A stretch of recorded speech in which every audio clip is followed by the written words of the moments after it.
broadcasting from across the North American continent of the Terran Empire, bringing you our unpopular Star Trek opinions since 2020. This is Code 47.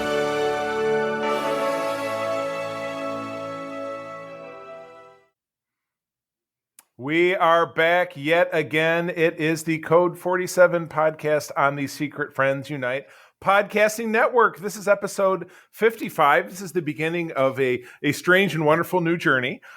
Rich, heard from just this morning, is on his way to his annual pilgrimage down to Orlando for the Nights of Terror, whatever. And this guy, who is this guy who's talking? What? Oh my God!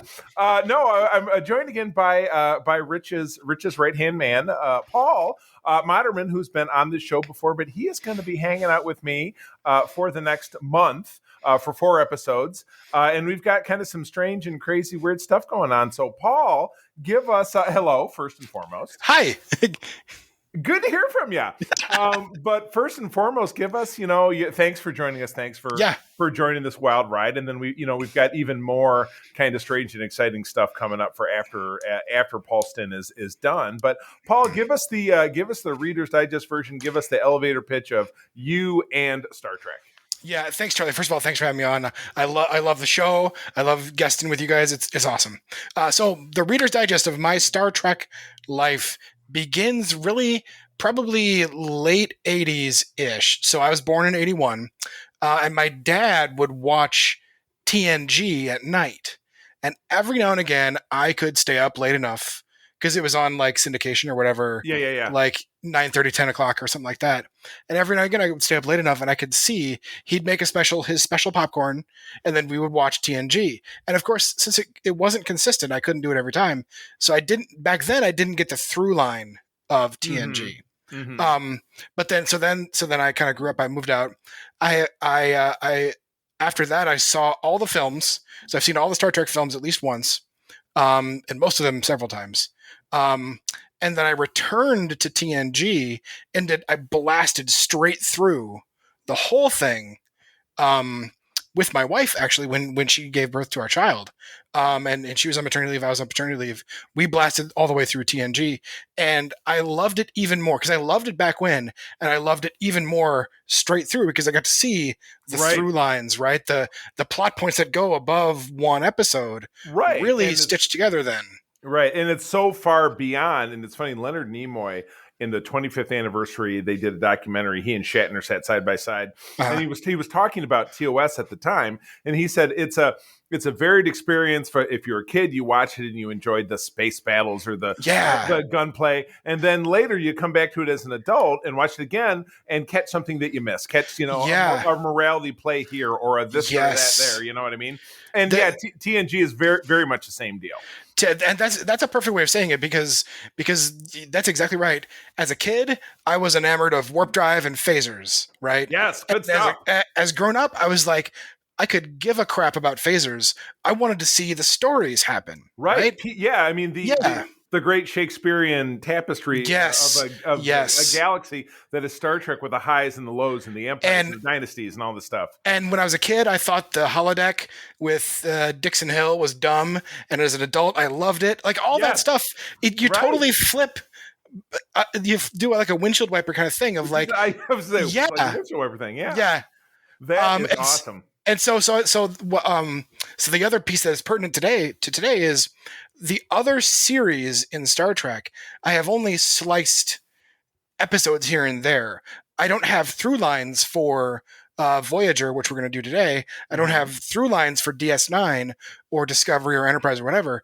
I've just sort of dipped in and out. Mm-hmm. And so I'm really excited to get the person, Charlie, who has the through lines in all of them, guiding me through the good stuff in those series. I'm pumped, dude. I'm pumped. It's going to be fun. And after a brief sojourn into a couple of pretty lightweight news stories here, we're going to jump right into the segment that Paul himself was the one who designed that he just touched upon. We're going to take on an exceptional two-parter of Voyager, and then we're going to take on one from one of the worst 10 lists. That's an absolute dog shit. So, but let's not, without further ado, as I said, these news stories these are softballs right here. Yeah. You know what? Even in the 23rd century, there will still be grumpy old men who take cheap shots at each other. So everybody knows that the big Star Trek news of this week, which we won't go into ad nauseum, because I feel like this takes a little bit more satirical take, which is what we like to do here. Yeah. That William Shatner at age 90 got on the space wiener of Jeff Bezos and flew to space. So what was the meme I found? It was a dick sends a dick to space on a dick. Sorry, that's just Shatner. I love it. That is just Shatner's reputation. But yeah, there has been beef between Sulu actor George Takei and Captain Kirk actor William Shatner for decades, to the point that like 10 or so years ago, when they were doing those Comedy Central roasts hosted by the roastman, the insult comic. What is the guy's name? There's like Jeff Ross, and there's Jeff Ross. Thank you. Yeah. Lisa Lampanelli. And so they did one of Shatner, and Takei was absolutely a guest host on that, and it just absolutely merciless. So, I mean, who's to say? And again, maybe this article is a little bit more illustrative of why there has been just a blood feud between these two guys. I mean, Takei is going on to say things like he's boldly going where other people have gone before. He called Shatner a guinea pig. He said he'd be a great specimen to study, although he's not the fittest specimen of 90 years old. I mean, just meow. And this was great. I mean, and the if you're a Takei fan, or if you're on that side of the equation, there, it's actually it's one of those things where the feud plays into the Bezos and Shatner crowd, right? Because it puts the spotlight on Blue Origin going into space, right? Mm-hmm. So if you're Takei, my advice to you is this is coming from a nobody who is not famous, so take it as you will, George. Is next time, don't talk about it. You're just giving it air, and Bezos and Shatner want the air. Right, exactly. Yeah. Oh, yeah, exactly. Yeah, that's the easiest way. It's like it's like the schoolyard bully. Don't give them the attention that they want. It's just it's dumb. So these two old fogies snarking at each other definitely takes me back to the 2-part thrilling grumpy old men duology from the 90s with Walter Matthau and Jeff Lemmon. Yeah. Oh my gosh. So anyway, so that's that, and then finally. Our second story, embracing something that's a little bit more positive and exciting, would be production has wrapped on Strange New Worlds, which is the Star Trek TOS.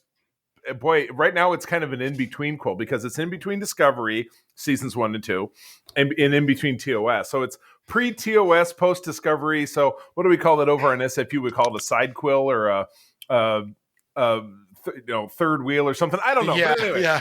Anyway, I'm super fired up about this. I love Anson Mount. I love his interpretation of Captain Pike. It's been a cosplay that I've gone on to do that I've received a lot of compliments for, that people really tend to enjoy. I really do love doing it. But so that show is wrapped, and he gave us kind of a love letter to the cast and crew, and obviously to the fans in general. But then we have, for a release date, Mount saying it will arrive sometime next year. You are killing me with that. You're killing me. Don't even tell me that you're wrapped if you're not going to go for another 6 months or whatever. Oh, man. I mean, they know they're just jerking us around, and it's just kind of a bummer. So I'm filled with kind of a hateful excitement after reading this, because I'm really fired up for the show, because I love the Discovery, I love the kind of the Discovery born aesthetic of the 2250s Enterprise, and I like the interpretations of the character. I love Ethan Peck's interpretation of Spock. It makes me feel a little bit better about shoving aside Zachary Quinto as Spock, which did nothing for the character. Decided to turn it on its ear and make it something that it wasn't. So, so this is pretty righteous. Now, have you been all the way through season 2 of Discovery and seen kind of the Captain Pike? Discovery is the same slice, dip in, dip out for me too. So right. And again, it would be difficult for us to do what we're doing here with Discovery, because it's one of those that, because in modern story parlance, you have a season that's just, you got to watch the whole thing. So it's just not very episodic. So I would certainly encourage you when you have the opportunity to give that a stab. I think season 2 is a lot better than season 1 as far as Discovery goes, and it's season 2 where you're going to meet these, Pike and Pike and Spock, and Spock. Yeah, exactly. So that'd be my recommendation. So this is cool. I am fired up about this. Yeah. So cool. Good deal. All right. Well, that's it for the news. Yeah, it was a little light. Obviously, the big news was Shatner in space, but I prefer the satirical take. So with that, we move on to the Paul Driving the Bus episode, segment 2 of what he has dubbed Charlie the Star Trek Sherpa. That's the Star Trek Sherpa. And this is like Charlie's been to the top. He's been to the top multiple times. He knows the route. And I'm like some rich prick from America coming into wherever and paying a boatload of money for the Sherpa to take me up to the top of Everest here, right? So this is what we're doing here, as Charlie alluded to before, is Charlie is hand selecting, hand curating episodes for me from the series that I haven't been deeply into. So today we're doing Voyager, and Charlie has picked a 2-parter as the exemplary Voyager, and a singular episode as the garbage bin of Voyager. Like they say over on the Weekly Planet, which is an Australian podcast I love, throw it in the bin, mate. Yeah. So the episodes on the good side is the season 3 finale and season 4 premiere of Voyager, the Scorpion parts 1 and 2, and the garbage bin one, the bad one, is in the kind of the middle end of season 3, called Favorite Son. And my suggestion is, let's do the good ones first. Okay. And then let's take out the trash, as it were. All right. With the bad one. All right, Rue. Yeah. Cool. I will read the very brief summary of part 1, and then it's you. And when you wrap up, I'll read the summary of part 2, and then it's you. And if you have, I think probably format wise is if you have actual questions that come up, I'll jump in. But other than that, I want to hear from the uninitiated. I definitely want to hear your input. So, part 1 of Scorpion, again, end of season 3. This would be the spring of 1997, if I'm not mistaken. Part 1, upon entering Borg space, Voyager encounters an alien race even more powerful than the Borg and bent on destroying all life in the galaxy, leading Captain Janeway to enter into an alliance with the Borg in order to defeat them. Ooh, scary, spooky, the Borg. Yeah, and so so what's good about this is, of course, since TNG is my completionist series, I have the TNG perspective on the Borg, right? Mm-hmm. So you've got the series premiere, of course, and you got Wolf 359 and all that kind of stuff. Is like that's packed in my head. Borg, where Hugh shows up. Yeah. Several little lots of Borg like flavoring is in TNG. This one is great. So can I drop a couple of Voyager questions at your feet first? Fire away. So because I've seen Voyager and I sort of know the premise, right? They get sort of transwarped out of the Alpha Quadrant into the Delta Quadrant. Yes, yeah. There was in the first episode of Voyager, which I would recommend, and it might even come up as our other selection. I haven't decided yet, but there was an alien race called the Nacine, or the Caretaker, as it's come to known, that is in the Delta Quadrant that is dying. And they're like, we need to reproduce in order to survive, so that we can continue to be the caretaker for this race called the Ocampa that lives underground on this nearby planet.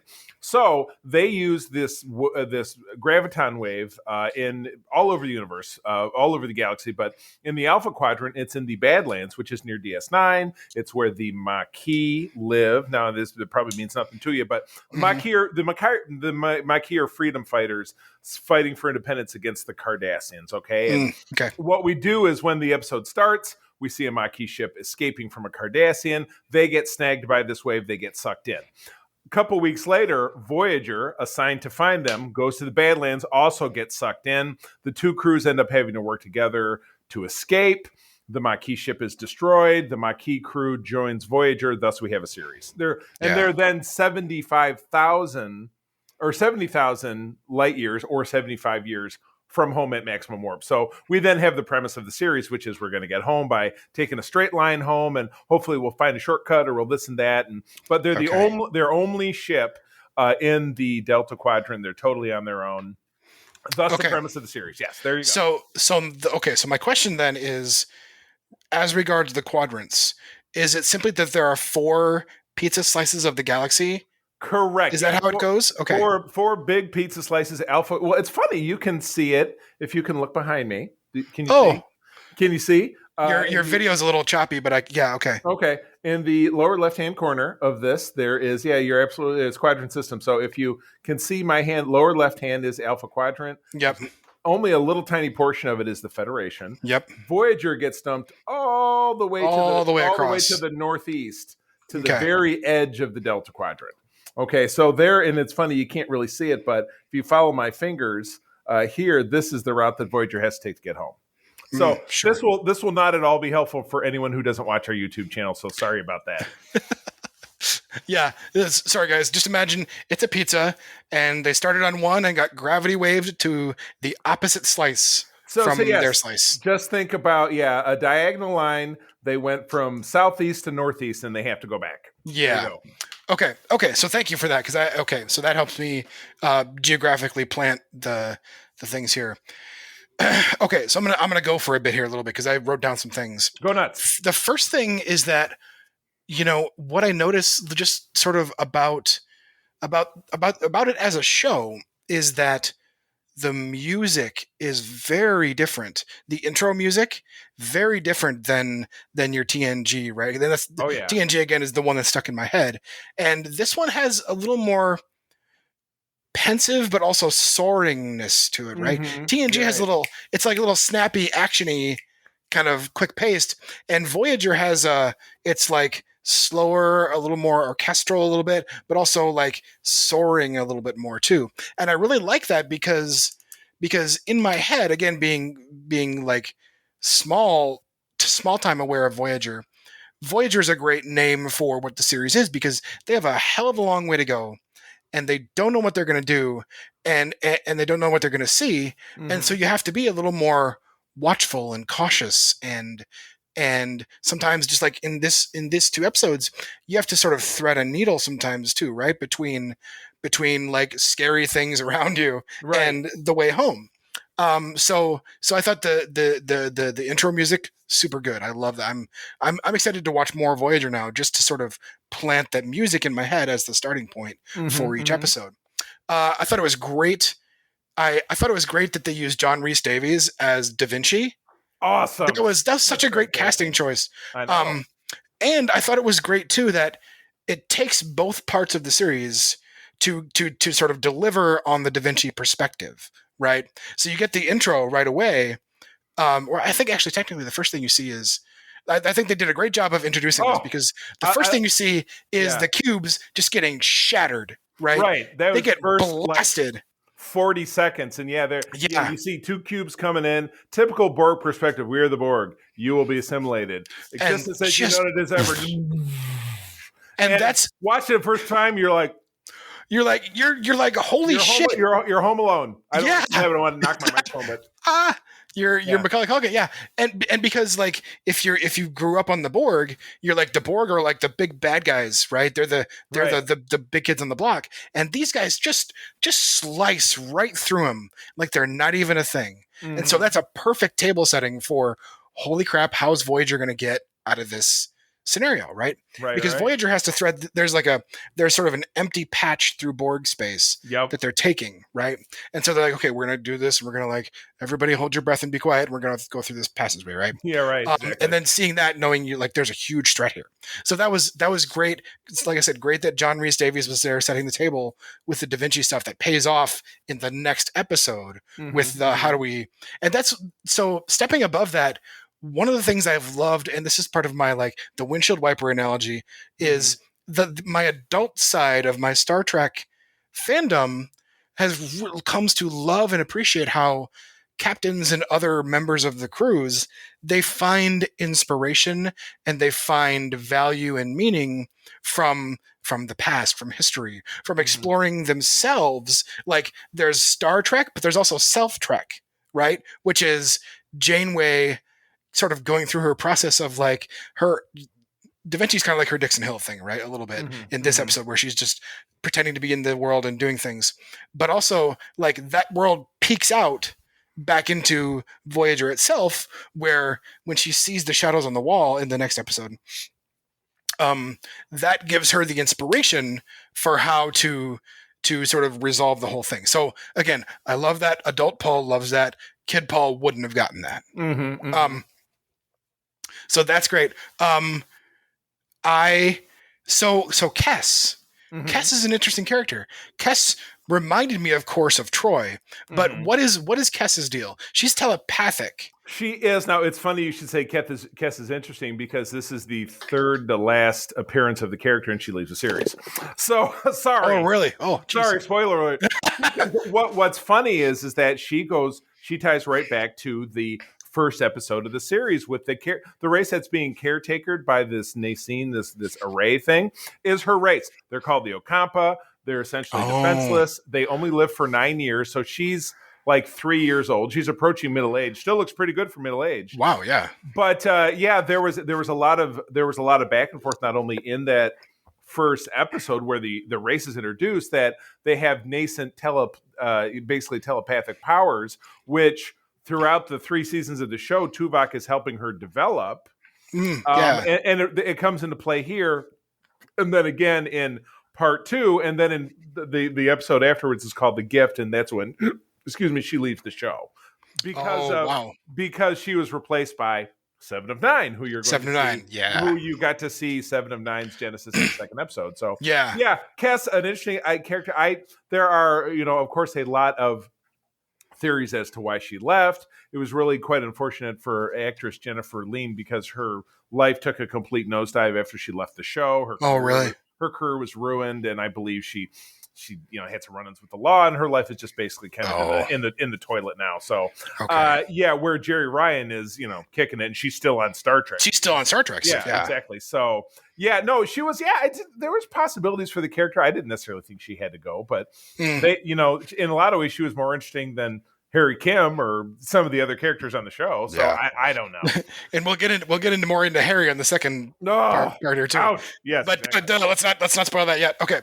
Okay. So Janeway is like, so they find out they're going through Borg spaces, and Janeway is doing her research, and she's reading captains' logs or people's logs about their encounters with the Borg, and she quotes Picard. And I didn't have time to search for it or think it. The quote that she quotes Picard, is that a TNG captain's log moment? Do you know? No, it doesn't appear in TNG. Okay. No, and the other captain they met, and again, I'm plucking all this from memory because the other captain who she quotes is Captain Amisoff of the Endeavor, who's never anyone we've ever met.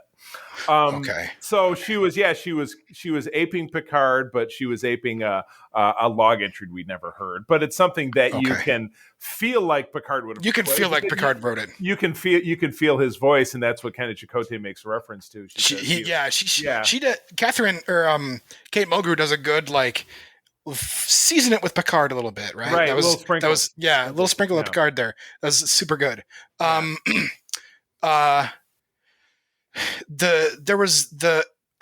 didn't feel like I got it. So right after that, or soon after that, Cass had one of her sort of telepathic experiences, right? And there's the pile of Borg parts. Ouch. Which was like gross. Right. But what I didn't capture was there a reason that there was that 8472 had made a pile of Borg parts? Not to my, and again, that's something that later on when the away team with Chakotay and Tuvok and Harry, they go to the 8472, the swarm, those had a specific name. Wasn't the swarm ship, it was the bio ship. The bio ship, they're on the Borg cube, and Harry just stumbles upon it. And I don't know. That's weird, and you're right. It's not touched upon again, so it's not like they do that because they're going to eat it or something. I don't know. Yeah, because I got this feeling is it like a weirdo 8472 sculpture? We make a pile of bodies of whatever species we obliterate as we go through. I know, that's even darker than I would expected. So Yikes. So that I was okay. So there's no good explanation for that. Okay, I wouldn't say so. No.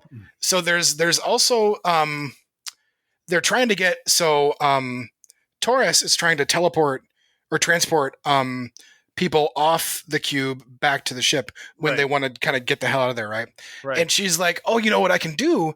And I think maybe Tuvok helps her a little bit. Is like I can get a skeletal lock on the minerals in their bones.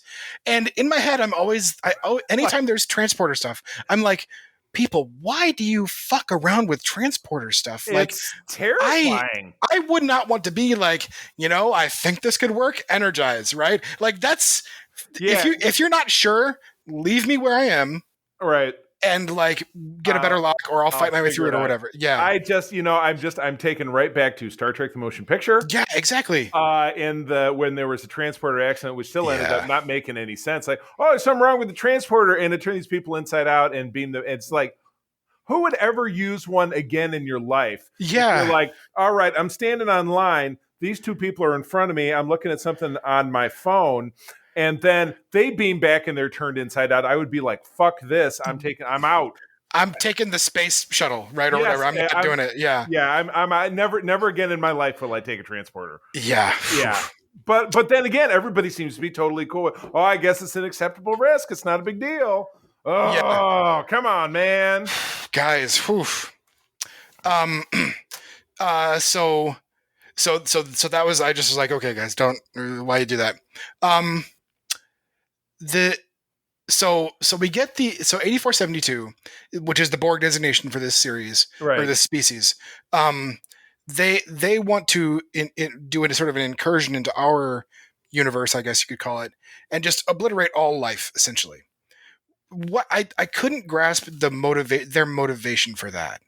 What was 8472's motivation to eradicate life? In the end of it, Kes says, we've polluted their realm, and they want to, in some ways, and you'll find this when we touch upon DS9, there's like the Dominion in that wants it. Well, we want to impose our order on the galaxy. Species 8472 was like, we polluted their realm. They want to expunge our pollution from their reality, but it's weird because they live in fluidic space. Yeah. So their realm is not our realm. So yeah, it's funny you should say that because you're giving me a different perspective, because it's kind of like the age-old, what's my motivation? When you're talking about an actor, because you're right, they didn't really seem to have any, except for the fact that the Borg found their way into their space, and they were like, dude, and they were like, this was a big fuck you to the Borg. Like, you want to, it's funny, we're watching April and I are watching The Sopranos right now. So it's like, you want to fight with me? Yeah. That's kind of a Tony Soprano move right there. But yeah, they stuck their big ugly, cube into fluidic space, and 8472 was like, what the fuck do you think? And got pasted, right? You're not coming into my yard. Fuck you. Now your yard is my yard. So I'm going over there. I'm going back to it was a mob. It was a mob. I think it was a mob move. I think, you know what? I think that's the new name of this episode. Keep talking. So that's good. I like how it took. So what was great was I sometimes I love how titles come about, right? And so this was Scorpion Parts 1 and 2. And until Chakotay tells the parable of the scorpion and the fox, I'm like, why is it called Scorpion? Why is it called Scorpion? And then he tells the parable of the scorpion, the fox, and the scorpion stings the fox, and they both drown. And the scorpion says, well, it's just in my nature. I sting things, right? Right. That was great. And that was I think that was close to the end of the first episode. Yeah, I think so, yeah. Yeah, and so that was great. That's great table setting for like, okay, now I've got some context, right? And now I have some idea of like, you're dropping some hints of what's going on here. Mm-hmm. And then you jump at the end of the first episode. I wrote this down. I wrote it down in my little notes here. I wrote, holy shit, Bioship Death Star. Yeah, right? Yeah, oh my God, I never thought about it that way. But it goes, mew. Yeah, you're absolutely right. They sort of join their beams into one ship, and then one ship shoots out a mega beam, and it wastes a whole planet. And I was like, you know what's crazy is that this aired in May of 1997, 20th anniversary of the release of the original Star Wars. How did that work? Wow. Weird. That is that's weird. Yeah, exactly. So the 8472 Death Star, nice. Yes. That might even be. I've already got 8472 Type 2. I might have to change it to the Death Star. We'll see. But anyway, you ready for part 2? Then we good? Yes, I'm ready. I'm jumping to part 2. Okay, cool. So give me the intro. Let's do the intro. You got it. You're right. Captain Janeway forges a shaky alliance with the Borg Collective to defeat species 8472, leading to a potential new crew member on board. Wink. Yeah. Wink. This was great. Okay, so knowing sort of some generalities about Voyager, I already knew that 7 of 9 was a thing, right? And so in the first episode of Scorpion, I was like, in my head, I was like, where's 7 of 9? Well, of course, this series, this 2 episodes explains it. And then, but they gave it away a little bit, because in the opening credits, Jerry Ryan is already credited like a main cast. Yeah, as 7 of 9. Talk about not giving away the farm, right? Yeah, come on, exactly. So I was like, well, she can't die because she's gonna be like, she got top billing in the show, right? So can't die. But it was still, regardless of that, this was a great bookend to this story, because so a few things here. They give 7 of 9 this like Locutus like quality of being almost like a representative, or like an adjunct, or a give me a representative to talk to that will act like it's a unitary being, even though it's really still part of the collective, right? Right.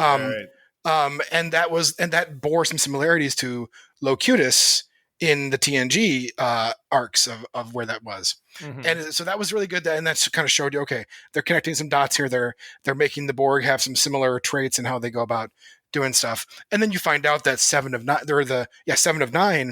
the biological part of 7 of 9 is human. And so you just get like just a little taste of like the Annika Hansen story, right? Yeah. But she doesn't even throughout this episode, she doesn't even act as a human. She's still Borg the whole way through. But she ends the episode in sickbay as Borg. So you know that Voyager now has one being on board, right? That is a Borg that also might not be Borg forever or whatever. So, because they now know more about how to fight off Borg infections and that stuff too. Right. Okay, so that was really cool. I wrote down so this is the great part of this, or one of the great parts of this, is the Borg and Voyager coming together and having like a strategy, right? Right. And I love how the Borg just basically proposed a huge freaking nuke. Like they proposed the nuke of all nukes, right? They're like, let's wipe out a 5 light year radius sphere. It's good of stuff. It's no thing. It's not even a part of possibly of a thing. And you're like, that's like of course that's like what nukes are to regular bombs, right? That thing is to nukes, right? And so basically it's just like this is the possible path to like other WMD, like the Star Trek WMD, right? So I'm glad that Janeway and crew got it to like not be that thing, right? I was also I don't know if confused is the right word, but it surprised me. So the Voyager gets into fluidic space in this episode. The Borg know how to use the deflector array to open up a portal, more or less, to fluidic space, and so they drop into fluidic space. And Voyager is basically like floating in a sea of goo at that point. And in my head, I was like, how do impulse engines work? Because should Voyager be able to travel through that or not? Like, I don't. Maybe, I guess, I don't know, but like, I mean, it was a curious it's just thought. The impulse, or and then by definition, I'm just trying to remember. Even looking at, like, I have a blueprint of the Enterprise D on my episode wall. Oh, sure. And in the 4 corners of the saucer are what they call an RCS, or reaction control thruster, to do like course corrections and this and that. But at the base of the neck of the ship is the impulse engine that just goes a little boop and it just pushes it. But how would that function in the void versus? But in a sea of goo. Yeah, you're right. But then again, yeah, sea of goo. So it's not like it's water; it's a sea of goo. So yeah, that's a sciencey question that I'm sure they would love to avoid. Why not? Yeah. So another great revelation in this episode is that you find out that the Borg started the whole thing. The Borg tried to assimilate 8472. Exactly. So they stepped into the yard. And it was like, you know what? You're not in our yard. We're going to be in your yard. And so there was, to me, it was a great thing too, because like you could almost get this, like, until that moment, for me, you could almost think they're building up like sympathy for the Borg a little bit, right? That they're victimized, exactly. Yeah, and then we didn't do anything. I don't know what's going on here. They're just blasting us. What's wrong?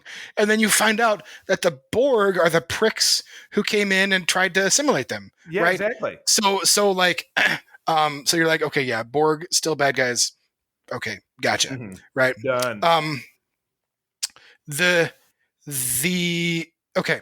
So then we come to, I think, the culmination of the Scorpion parable, right? Which is two things. One thing is Janeway goes back and talks to Da Vinci again, and they have that conversation where Da Vinci's looking at the shadows on the wall, and there's multiple perspectives on the things. It could be like a guy, or it could be like Da Vinci says he just sort of gets lost, and different things appear out of the shadows, and I think that's what gives Janeway pause about, because through this whole series, this whole 2-episode thing, her and Chakotay have different perspectives on what they ought to do, because she's like, let's do whatever it can to keep this alliance together to get there. Mm-hmm. She's kind of like the fox, right? In the sense that she thinks that they can get across, right? And Chakotay is like, the Borg are the scorpion. That's what he's saying, because he's saying the scorpion does want to get across, but the scorpion can't help itself. It's going to want to sting, or in this case, it's going to want to assimilate no matter what we do. Right. So Chakotay's thing is, if we get the chance, we should fuck off, because even if we help the Borg, they're just going to assimilate us anyway. Yeah, and so they do this great plan, which is Janeway. So they kind of talk this out a little bit, and then Janeway appears back to 7 of 9, and she's like, "Let's go. I have Chakotay in the brig. We didn't see eye to eye, whatever." But then at the end, they get back into real space, or our space, I guess you could say. Right. And 7 of 9 reestablishes subspace contact with the Borg, and she's like, "Okay, forget the arrangement. You guys are coming out. We're going to assimilate you. Here we go." And she's like, "Chakotay, execute plan Omega," or whatever, right? And so the plan is called Scorpion. Yeah, execute Scorpion. Yeah. And because the Borg are the Scorpion, it's in their nature to assimilate. They're not gonna not assimilate. Right. And so it takes both. It takes the Janeway and the Chakotay perspective, both simultaneously, to bring the whole thing to fruition. Chakotay handles when the Scorpion tries to sting, that's when I'm going to do my thing. And Janeway says, here's how the fox is going to swim across the river once we're going to get to the certain thing. Right. So it's this great sort of culmination of the Da Vinci thing with Janeway and Chakotay and the Borg all sort of mixing together to sort of tell the parable, but also wrap the story up in a real nice little button, and then set the table for some future things. And the great thing too, I thought, was that I think I've seen clips and stuff of later seasons of Voyager. Sure. And I always wondered, why the hell are there Borg things on Voyager? But this tells you why, because they keep the Borg tech on their ship. Janeway's like, it's good stuff. Let's just keep it. Right. So they've got some Borg things kind of chilling in Voyager as they go forward. And of course they're going to have 7 of 9. So they're going to need like things anyway. Well, but there are in later seasons, they pick up some like Borg kids along the way. Oh, really? And then they have 4 of them. 2 of them find a home elsewhere. And then there's 4 of them. 3 of them find a home elsewhere, and 1 of them stays. And he's with them for the rest of the series. And then he actually shows up in Picard briefly to get killed. Oh, really? Okay. Which is kind of a bummer. Yeah. So yeah. That sucks. Yeah, it really was. So, well, cool. All right. So, other thoughts? Yes. So this was this. So here's my final thoughts. This was great. It was great Star Trek stuff because it takes you through that journey. That look at the past, look at yourself, and then use those things to solve your problem now. Right. Yes. That sort of Star Trek thread of things, and then it had also the perspective of like the collective, the Borg, is powerful in a certain sense, but it really showed you why the individual perspective matters. Like weaving those two individual perspectives together is what gave Voyager the advantage at the end to still like swim across the river, so to speak. And so it was great Star Trek stuff. It was great Voyager stuff.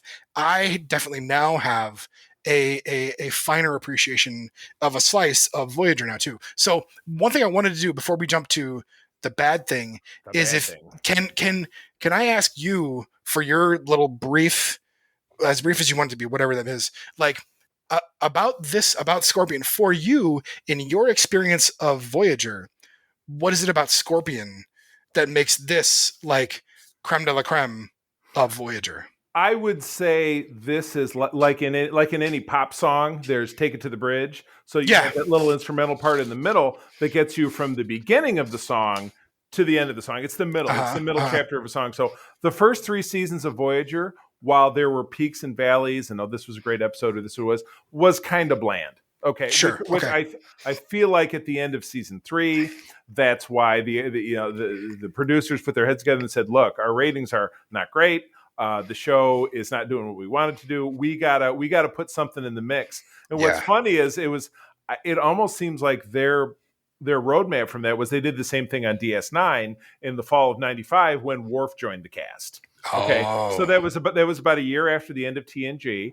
And then with Generations, the TNG crew scattered when the Enterprise was destroyed. So Worf was available, as it were, and he joined the cast. So in a lot of ways, the same thing. First 3 seasons of DS9, peaks and valleys, some great ones, but in some ways kind of bland. They needed to throw something in the mix. Worf joins the cast. The rest of the series is spectacular.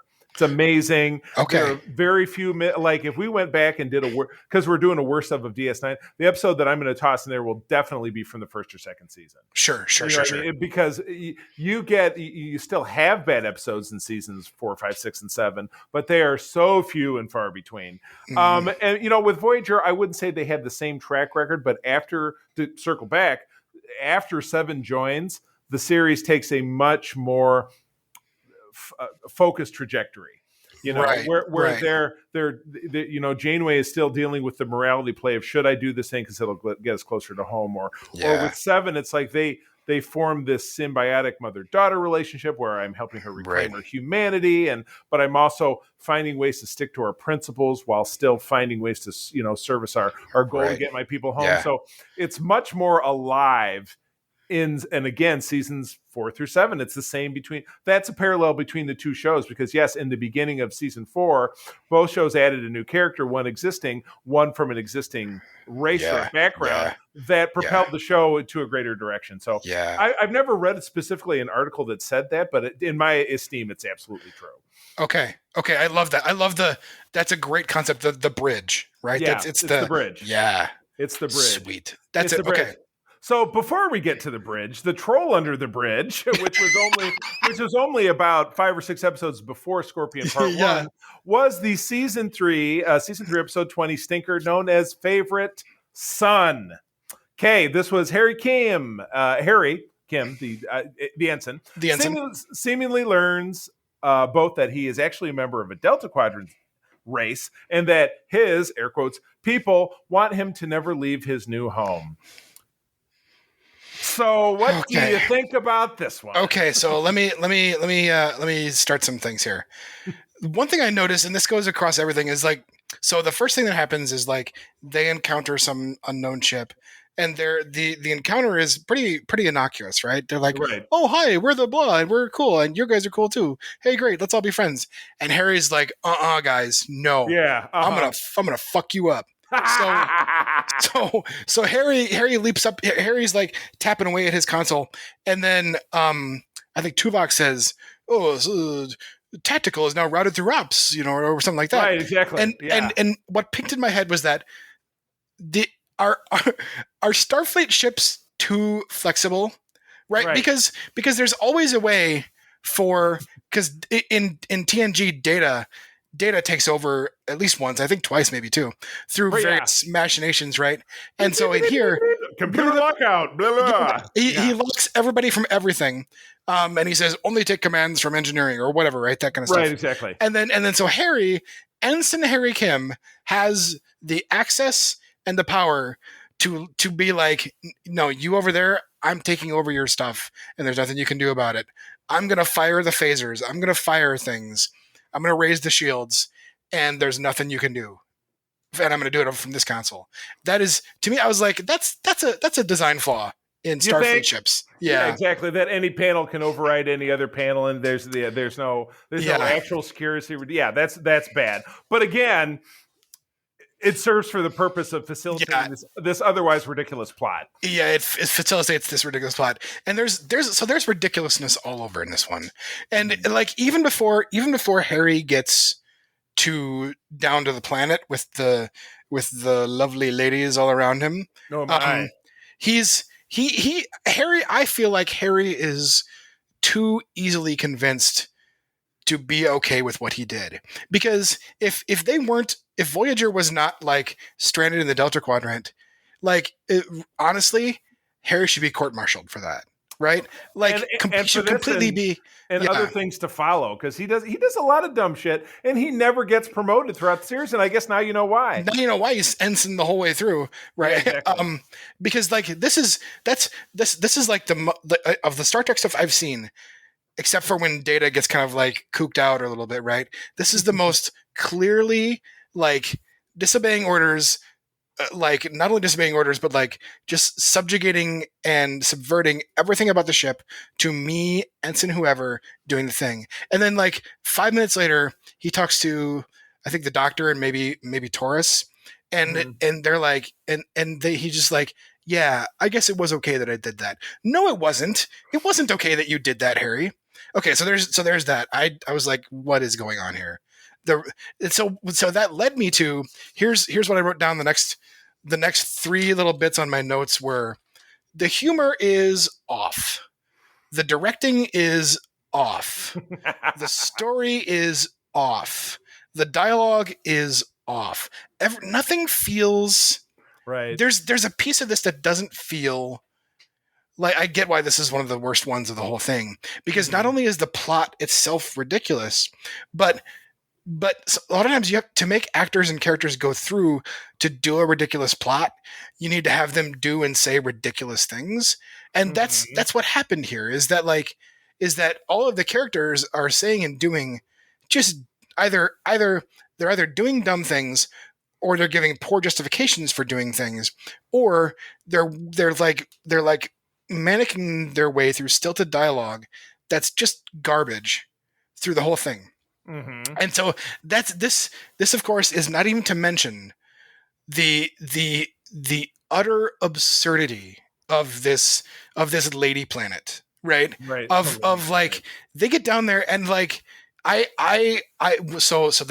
they first get in the room with the lady people, Harry is immediately swarmed by the ladies. And they're like, I can't imagine being a director and saying, okay, you four women, you're just going to go, and this actor right here, just touch him everywhere all the time. Right. It looked so strange, and it was so goony, and so like I was not left with I wasn't left with the sense of like, if the goal was for me as a viewer to be like, wow, that planet is really cool, wouldn't I love to have all these women fawning over me? I'm not left with that, because it's so strange. Like, right. I wouldn't want somebody just like up in my business and like touching my face and touching my chest and touching my just constantly like tentacle suckered to my whatever the whole time, you know? No. So I wrote down, it creeps me out. All of it creeps me out. and so totally. So the women are just rubbing up on him. Everything creeps me out. And then there's oh God, I can't believe this. There's the wedding ceremony, right? Oh, And like, I mean, come on, like, who doesn't see what happens coming from that ceremony? They blindfold and tie the guy up, and then they take him away. That is never the way to Paradise Gardens of Pleasure. That's not going to work out. That's not going to work out for you, buddy. That's not what's going to happen.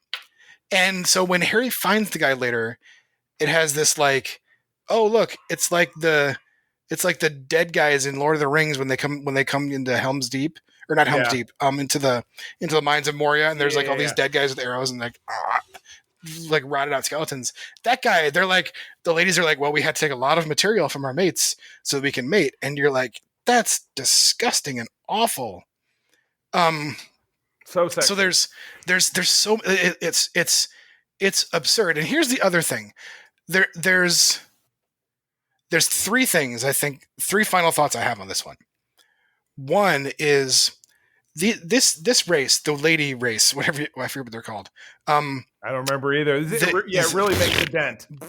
Yeah, right. They have the technology to send their seed into space and take creatures from other races and make them males of their own species, but they don't have the technology to simply make their own males.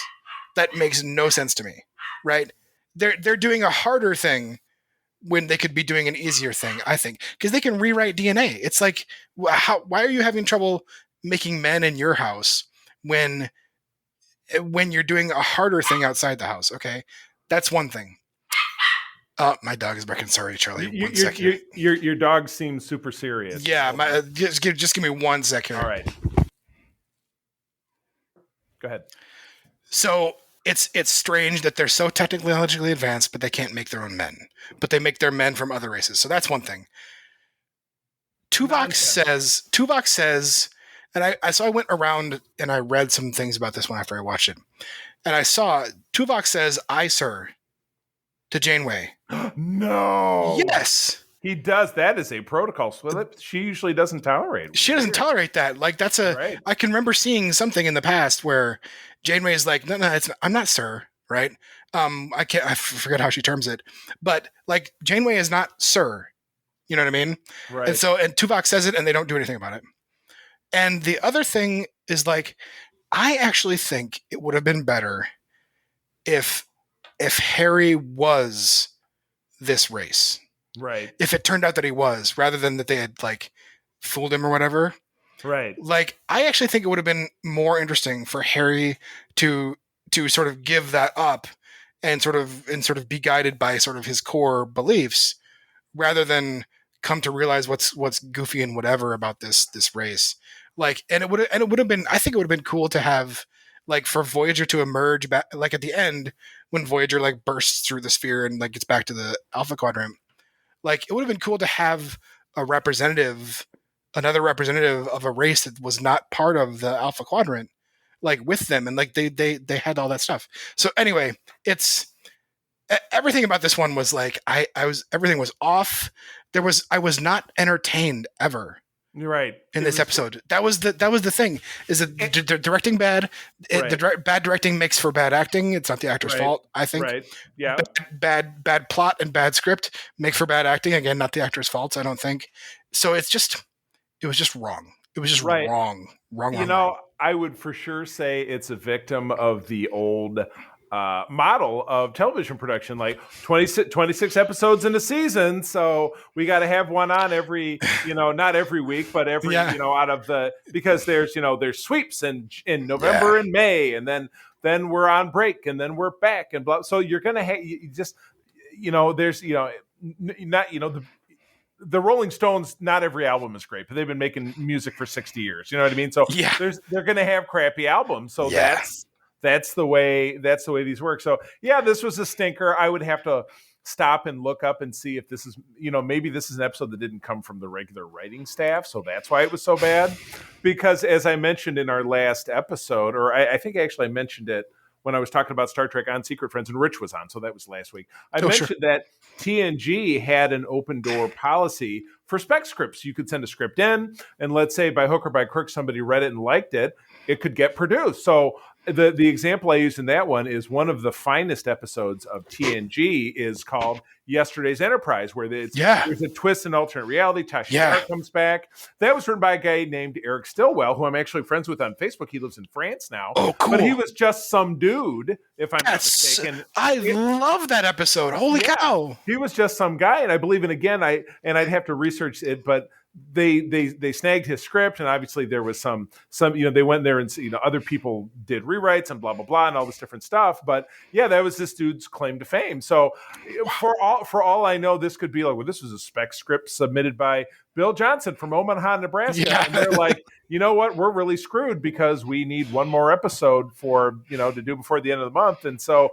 reach into the spec pile and we'll just take Bill Johnson's script, even though it totally sucks. So. Yeah, that's so anyway, final thoughts, or are we good?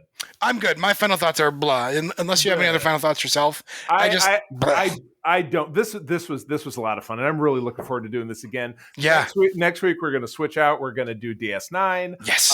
I will make a determination on your homework later this weekend. Nice. You can dig into it during the week. So with that, if you have the flow in front of you, I always have my second chair read the outro. So if you don't mind.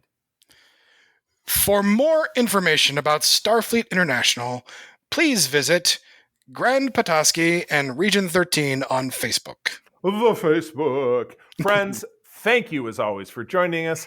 I'm going to tell you, as always, that sharing is caring and to keep on trekking. Insert catchphrase here. Oh, okay. All right. I'll give Paul a pass. We've got to think of one next week. Wait. What? Am I supposed to do a catchphrase? Go for it. Oh, I'm sorry. Okay. The catchphrase is this. Everybody keep your bioships aligned and create a super laser. Focus on your goals. Code 47 is part of the Secret Friends Unite podcasting network. Visit secretfriendsunite.com for our great shows, articles, news, reviews, and more. Secret Friends Unite podcasts are available on Apple, Google, Spotify, or the podcast platform of your choice. If you would like to be part of the conversation, visit our new Discord server, or join us on Facebook, or follow us at Secret Friends U on Twitter. Please subscribe to Secret Friends on YouTube, and don't forget to visit our merch store at tpublic.com. Just search Secret Friends Unite. Thanks for listening.